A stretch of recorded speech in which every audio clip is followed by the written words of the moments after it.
أعوذ بالله من الشيطان الرجيم. بسم الله الرحمن الرحيم.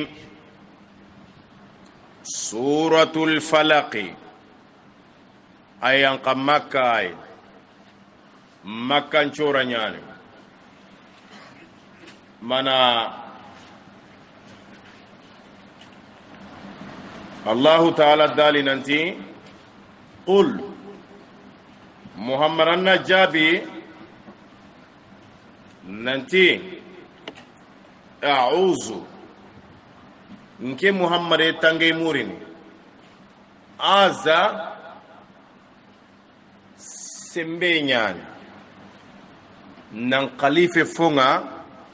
nan bambei nan daga kala pidabate anga kishi no kumurini kenyane aza nabillahi yusufu khisa igatina serera galle minan tugunnen battenga kebegede mudengutu kencendi mudengutu iti ma azallahi oy tangay murni ti allahi nan cembey ona serera ga magantati sere kebe ogere mudenya botonno onta baqasre yusufu jatigi ya kharenga tinta kanyana yusufu afalle magan chogudi ke battenya inta hatene kimbaka khanne inta fatene kin kenna khanne atada ma azallahi yusufu jabada aza a'uzu ma azallahi nisambalallahi innahu nantanki nake rabbi nke yimman kenyan andin kinya kake yere ahsana mathwaya adinyan karanchiron ngari atanke nyakarim bana niada akrimi mathwa wayan karandoro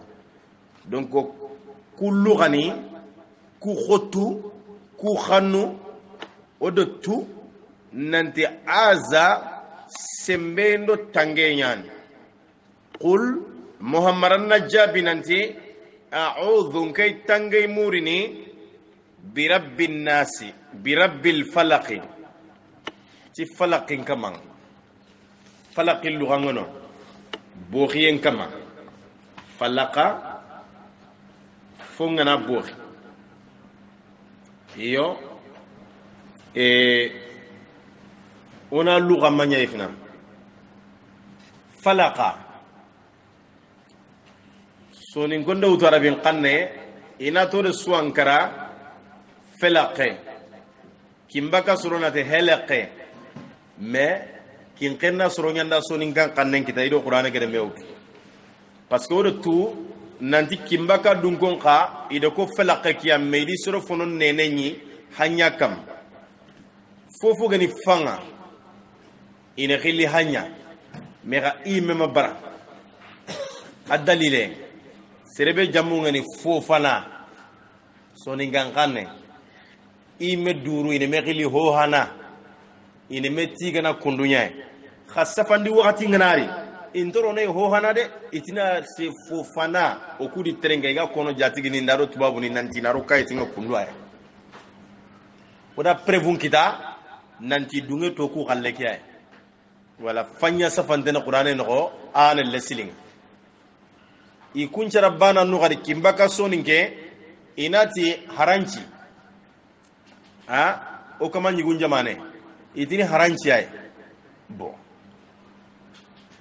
igana ya safana kaitin qadinga walla igana digamunu wan nasara da itini france ya ina fakia force na kwa ko tay parce que lesli nyi mene kenya amma woriba mega imme duru ngana digamunu meda itini haranchi ya ni haranciya liye haranciya mai gana ni diga mun tubabu ni nya daga su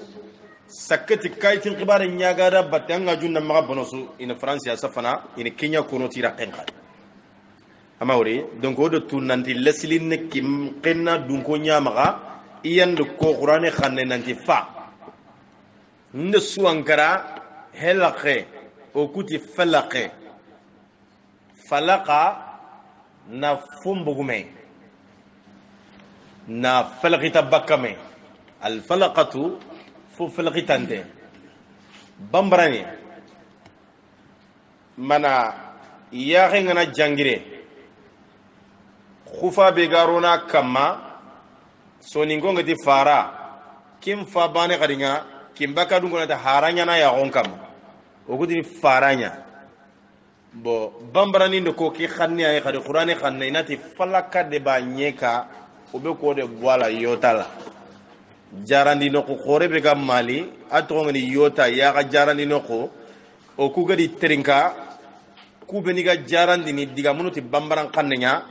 inda serenya gempai inati duram ponte ya ke kha falaka nyane ki falaqiyani bawni ne falaqtana baka kama tampinte godo dutto masalanga na goda atigo atampa batampinte de khasre gwalli ikme wujuren khalifinga nde tampille wujune falaqita bakay fina odo tu nanti harsa falaqa ke oda me fate bakame amawri kuni khannu nyega kungino maga harsa bon qul a'udhu muhammadan najabi nanti kay tangay murini birabbil falaqi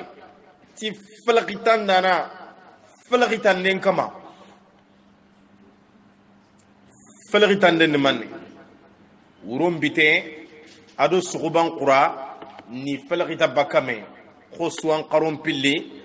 karanda nan cirenga natina karaga dalla suwa krenga tampille sine tanjike sine ana norone tabani ata filandi kembra ya ketu filia anti tanchopini anti tanjogini mawri ine kenya gli falaqa faliqul isbahi qur'ani alla dale suratana nanti yilla karandana falaqitandana na yille laga nakara yille o yillenkiya ona yille gumbene ken yille yani nata kere na falaqita bakano bambranin kuntakati ni falqitan den qadi illa kere itinati dugu jera de ben qura anya binne yani kha qura amawri wala ikun qara tafsirin kitan no qogoy bawno dunan takrene duna yillen takrene do me taban ay kedebe nda qura kenni kedebe binne yan kedebe nda qura kenni kedebe binne yan illen kere kere do me batenya bo asababu lubayd ibn al-a'sami sahara rasulullah sallallahu alayhi wa sallam lubayd ibn al-a'sam yahuda nyan are farel laga na korto kimbaka khanne na koroti kinqenna khanne na korten chedai korte تونيان واتبعوا ما تتلو الشياطين على ملك سليمان كورتيندانو دفوا بوتو شيطان نيغي كيبي خرانغا سليمان مرينغا غاتي اتون كانيغو خوندا فانكانغا غاتي افغاتي وما كفر سليمان ما كافر غودي ولكن الشياطين كفروا jinnan cetanu nyan kafira wado saran cetan yuallimuna an-nasa as-sihra iga soron qarangundini ni tuindi ni famundi kortenga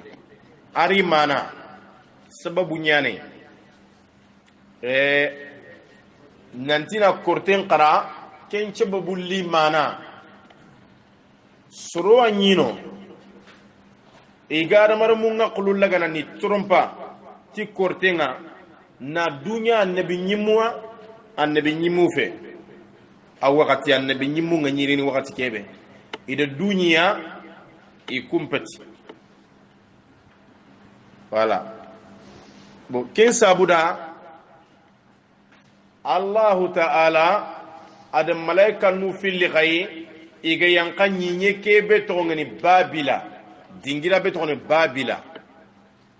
dingira nya to ngani babila nyinye haruta ado maruta bo iti malaika nunyan khairi adamarin chawranya bawno nam malaika ne ngori kamo maneme kampe allah nya muhammadu baniyara sallallahu alaihi wasallam ikunya liga soron qarangundi ni kortenga na soron pamundi wa ma yuallimani min ahdin intasre bani qarangundi ni korteke kille hatta yaqula mi filigada duto ankendanga ikhral limangnan kembe gan qarangundi ni ina duto ganda nanti innama nahnu fitna okuni fitna nyai jarab yenyani gero ku gai kimbaka kanne jarabu nyan fala takfur maga kafirahu anga ke digan kanne wutu ke golle na nyangolle o kuri khakharangundiya na khafamundi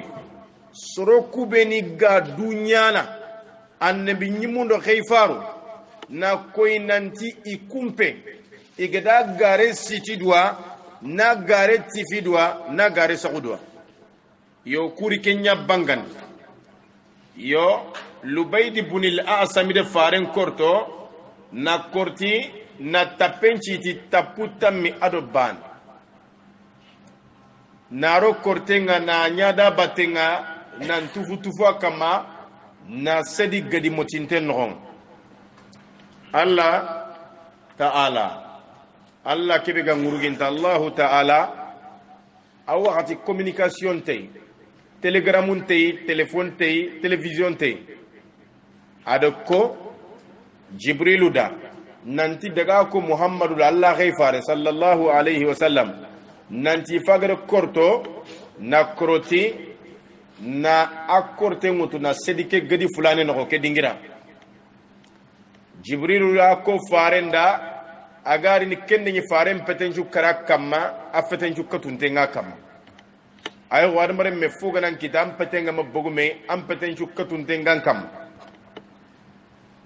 farenda soro filigirndi nanti ndaga da batenga bo alla da ku soro filiyan qandi qul a'udhu birabbil falaq qul a'udhu birabbin nas farenya ke da ku soro agani khara ana tapenga sa tapi fana tapi filla tapi sika tapi nakata maga kinyene tamu adoban tamu do bana ni legere farenga kusoro kharanga kamaga de wasa anya ko serenci tintenga ni kacunga bagang anga nyakhali anga dan nyimme kita anga wose bakka siti ni kacunga yo kinya sabuni digan kanne ke buguno ku kebe ya awa bahril muhit yani juz'u segundi safa kayti dere kamo kregi aro tanjike giyo falaqa fungana falagite alla kebe ga fo buren falagitana baka serenga aga yillendo urondo kiyellagana ni falagita bakame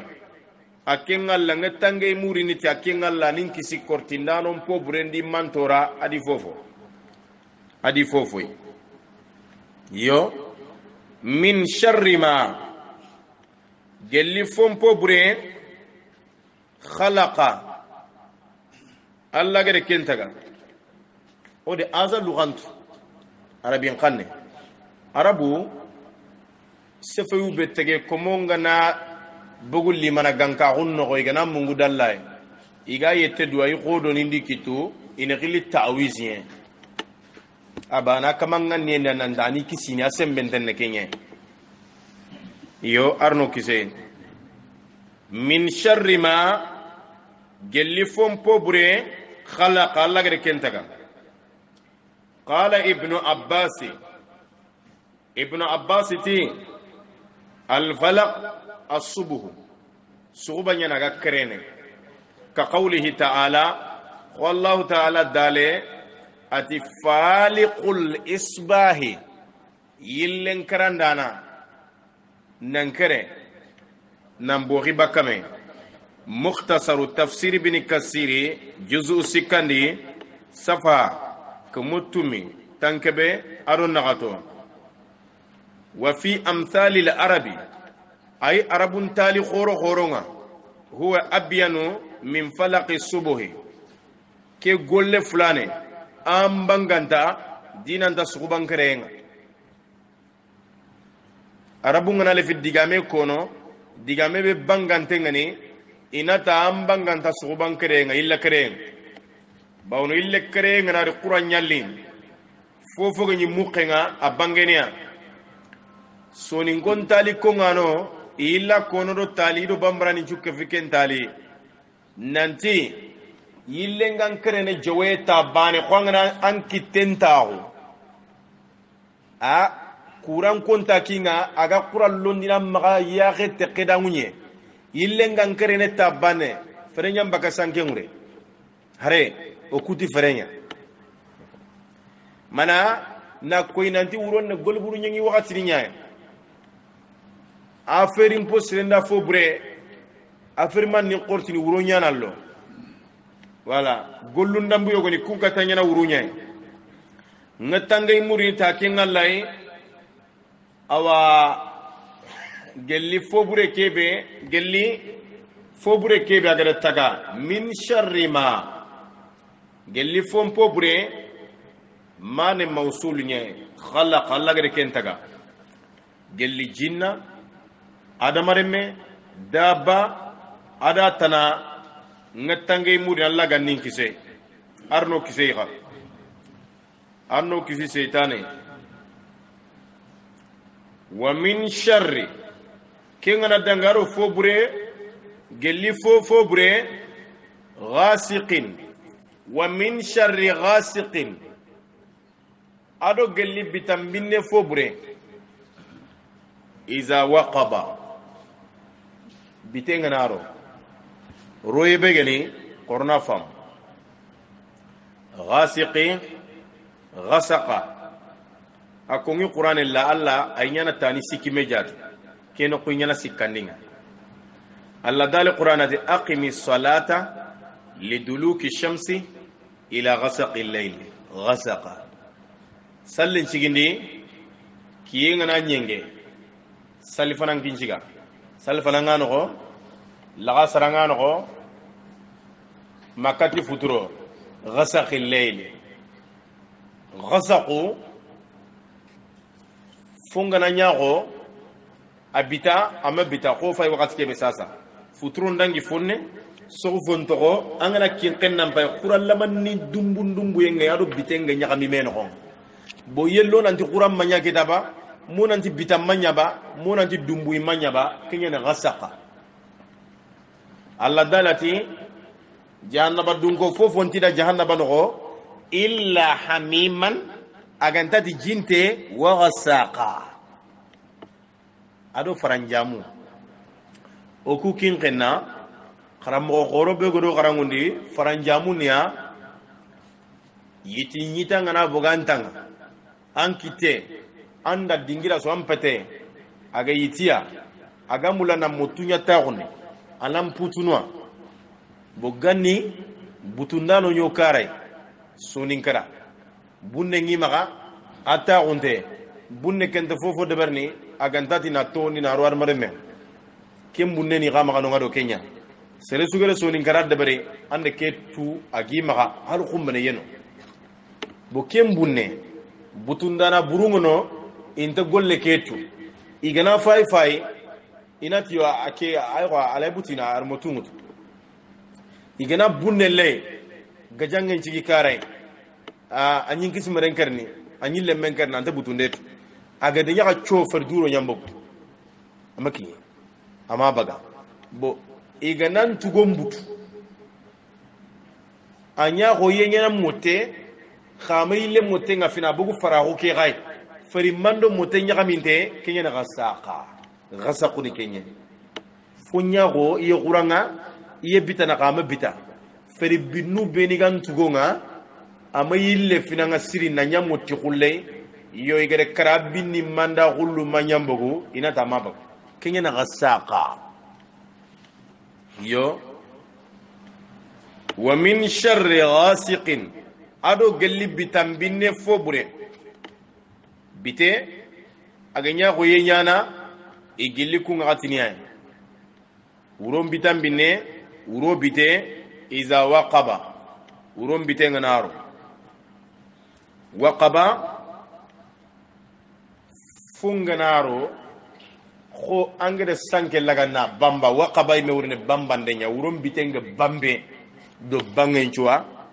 golbur nyangano nga gilliti tattenchu iga gilliti karanchua iga yalanga iyo kenya togoni wa min sharri ghasiqin ado gelli bitambinen pobure iza waqaba bitenga naro agana bambe aga sankido bangenchua agari gupundi tibani adi jongun tonto kenya waqaba rabin qanne hagana tiban kompen debere na tiba kay medebere kin qenna soronti na jongen debere sokke ngarone na fanama magambanu ngawut kado demare ido qaru ngame kadawutu soni ngana kundunya igana taga kamata kenya to waqaba ad bitello ni kompen no ngaw genani tiban kompe jongin kompe kin qenna khanne igana baga kamagura nyallo iganara kamadi bitenyan kufina kamata bane kinta gundi mo kinyen waqaba bitenganari na lota bane bitello idha waqaba mana ken sabuda fasangun ta gunyani alla go tuindini mana foburunga ado fosiru ay arabun talinga nanti al-laylu akhfa lilwayli uron bitan binne amugunta fo burendang wayleyindanga uron bitan binne afo burendanga ba mo siri fo burunga gilli sama kundo nyantonindo kortondano ndo fotanan kengananya mana ken sabuda awa fasangunta ko be ga surake Allah kono na masala kusoro angana kanu angana joti nanta ko fo kane walla nan kanu nanti fo an kane anna kuko nan tufan kituni susadwa asrenyan farende muro magona debere kanunga gati haroga mo kanona nya asrenyan wakati ndambenju sakati so wakati nindo wakati ndanani ومن شر النفاثات نفث على بنقني ثا أدو سانتبان سينو كمبما أنغنات النفس كنو فنغنا نيغو نانيونكي نانهيمبي خانو غانتبان يو mekene thanya ko a ba ta sa nan ne lankanan kambondo mena kayne ke gili sa ado santaban angan kambonta ko me wa min sharri nafathati ado gelli kortondana ya garu kortindana tufundana ya garu kubeni ga tufundin na kortello fil uqadi tapunga aqada angana fontaf Allah illa idun qiriti tapu ade awfu bil uqudi khatimandini di laydu tappe siti ndonga uqudi aqada yo fil uqadi tapu iqdu uqdatan tapibane uqdatun uqad tapungo bo angana fontaf al uqud tapungo bo uqadi qadinga agayna jamu ngad yo khatimandini tilay duni muhammadan najabi nanti ke kisi murini yetange murini geliya tufu ndana ya hari kubeni ga deberni siringako an-nafasa kubeni ga deberni nan tufi mo siri fil uqadi tapuma nafasat ken simple ya nafasati kubeni ga tefundin yo ma yufarriquna bihi bayna almar'i wa zawjihi korte ke be ga yigondi yagiya garella gana ni borto bakame ni falakita bakame ni latondi bakame kha وما هم بضارين به من أحد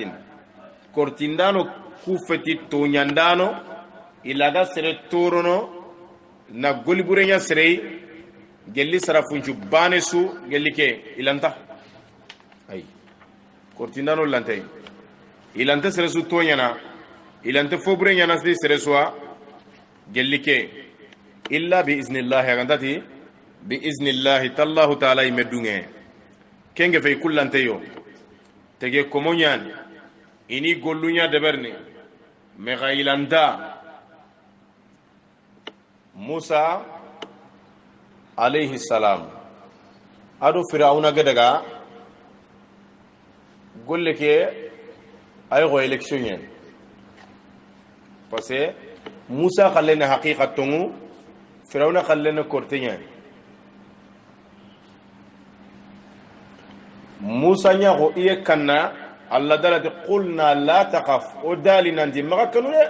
إنك نانتان كم بتبصري ميغان دانتا أنت الأعلى نياورو جنتين أغدي غمان تدي أكين غمان دي كورتو كوسوتن تلقف ما صنعوا إنما صنعوا كيد ساهرين إجر كبر دبري إن الذي صنعوه إجر كبنيا كورتيندانا كورتيان ولا يفلح الساهر كورتندانا رو كورتيندانا انت خير كتا حيث أتى غريتي بانيسوا أنغنا كورتينغا جانغانا يخلص ينغانشون دميانشو كنتين الله كو دالوا الله كو ديغان قانون انتي لا يجان فوفو صغيرون نانكاو أنغنا صغي الله نخيرنا أندا يو الله دنيا ينغفي يكون لانتين إذا فارن كورتو na koroti Allah de bagandi akhlama na baganda khala na golle ke koy fare na jarandi yokin qaykate muazzatain qul a'udhu birabbil falaq ad qul a'udhu birabbin nas anya sababwa faren korte njare aselle Allah de kisiga yo iti ihda ashara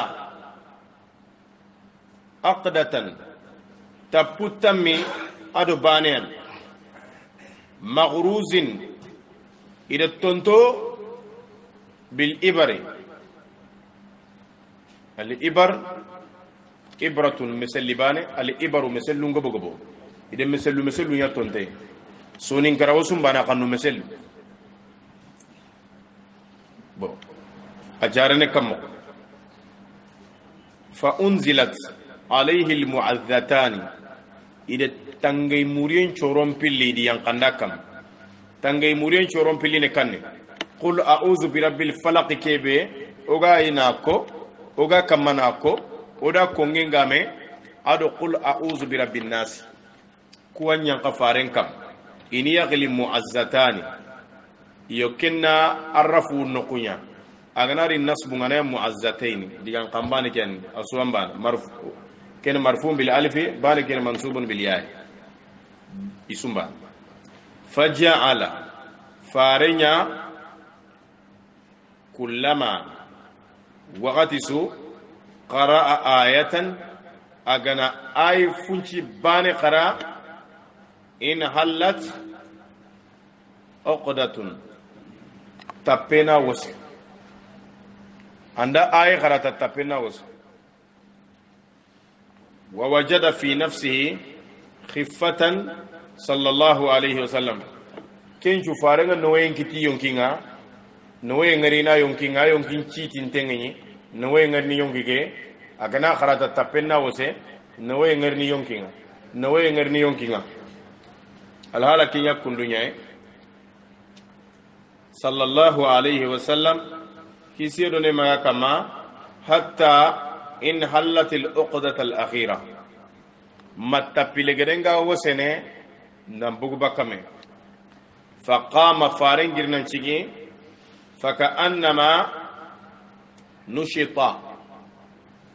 ay goyde fare laga na wasa na surundu nushita wa nashitati nashta antini goyda surundu kacunya wasa kin kenna suronde aburunjaji kacu legerenga tay ko ngana kaci misane laga na bege na abugu surundundo burunjaji nde min iqalin gelikacu nashata arabin qanne o kumaga o kutini unshuta o kutini burunjaji ndenye kimbaka dun ko nati surundu angari kacce laga na siti daba kamunda no nyane kellaga ne ga kacce laga na surundu na burunjaji don nambate wala jere ina kham igana du tata ina kacce ke wasa ana wuru ana daga basanga tanna siti ya ko anga gursini aketa na siti ken cijinde jere ngebe nyane nange benye na ngana du tana ken anga tampi ina surundunwa na burunjaji bo farenya ko surundu an keta awose baka kortindi kachuma alla jare biyan khoro suna limana ganka ire faren katu na kambon qoso na imenjogi na lebu na yankandi mosiri na korto na muru kallenga tani maneme ire faren muru kallenga minna ita danga lenki wuro yerini yankakam Allah de Jibrilu khaye nan tamma wiwira me ga wira kira ina sere sogonda batenga kin sune planya bawno sere ga masoga batte i jono sikana i gana so regen pa sere ga antone tina wuru ina ko de binta tumbay i gana ko rosi magare gallaga khasre ga no harsa itina harsa sere nga batenga ona dugundi wuronga na khaso wuronga khaso daga kongo ideni sere ana batte sere tana akempe wa isbirin payde yamkuru bika allazina yemunga deberenya natanga kafaru kubiringe kafirahu li yuthbituka kudu inan kaso nan tigiti nallaga nan kitara fogangaw aw yaqtuluka minan karime aw yukhrijuka minan qatabaka makka debenno wa yamkuruna ikungi deberni wa yamkuru allah deberni الله يريد أن يثبت قيوميته على خلقه الله نمولا إتغاندي خورغان كاغونا سبتين دي تغي كومون كمان انتيكي الله ألم ترى إلى الذي هاج إبراهيم في ربه يلا ما وريابا يمكي بغد إبراهيم غجا دو إبراهيم كمان كبارنغا كينغن الله يسكف منتين كمان أن آتاه الله الملك نمرود kafri nyane me dunge ngano Allah ande tunganyu ga gonkine Muhammad sallallahu alayhi wa sallam atampiem pay ayol yol pay agirnan kennen pay agade tampie be wori awa do dina kiyande mbatenga agade tampie be wori yo fayke ati wa min sharri حاسد إذا حسد جناس اشتقاق يعني اشتقاق فوني في اللي جنا بوغيبا كمي خرس ربيعان ترابين قنم مكترين كان يجنا ومن شر حاسد إذا حسد دعامو كتين تسري سونين كون دكو نانتي حاسد أو إذا وتبا كاربين قنم يعني حسد خوني يعني أبوغو خوني يعني فارنتي اطلب الهوائج خرغا هاجني مور خا افيرني ادو خا بيزنسني بالكتمان تي مغنينو بانغا نيمانيا فان كل ذي نعمه نانتي نيما دونكي سوغاي محسود نانكو نينتين اما وري بو نبي الله يوسف ادي كوين كوي فابدا نانتي دا وري كي غولي اغانيا أترى لا تقصص رؤياك على إخوتك فيكيد لك كيدا مغان قيسان قرانا غنين كما إيغا دبر نتنغا بريان تنغا مغاكو بو قرآن مغا ديغا ما كما ليلي يوسف دو كوا كتابا ما مغاكو با دبر كي غنيان مغا كينيان سيرون دين ومن شر حاسد فائل أدو قلي حاسد قولي بري أفو بري سو إذا حسد izan zarfu zamaniya waqti be agana hasila gunya asila gulla yana mar men pete me waqti din qanno agari nanga angana foyo go wori sasa walla angana foyo go mugo antam peten to kota guno antan to kota guno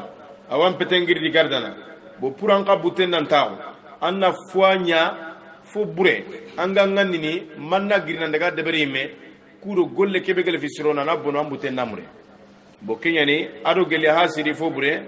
agana hasida gunya mana fare sallallahu alaihi wasallama makkan ko dan nabi nyima gon qone ita kindan taqawa asbabu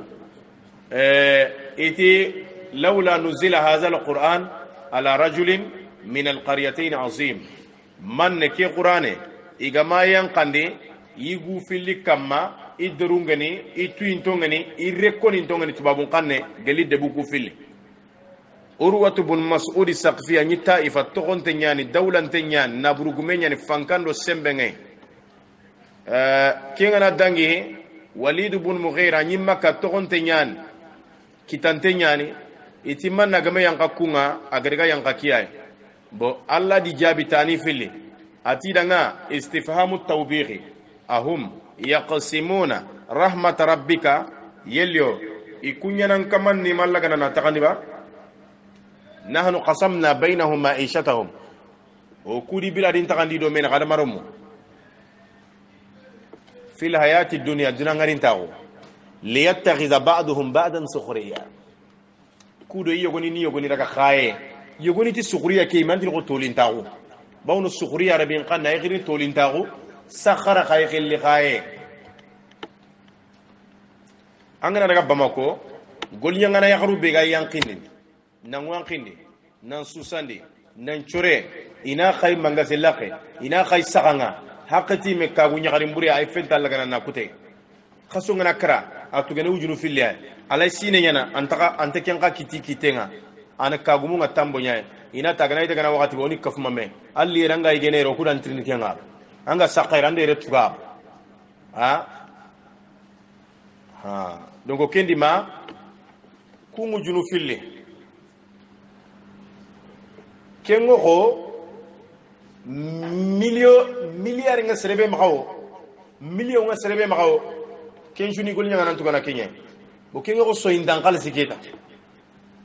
alla dalat li yattakhiza ba'dhum ba'dan sukhriya pasanga na million injatene anna ko kengu junu pilli bagandi khalsi no nanti bo lan khalsi la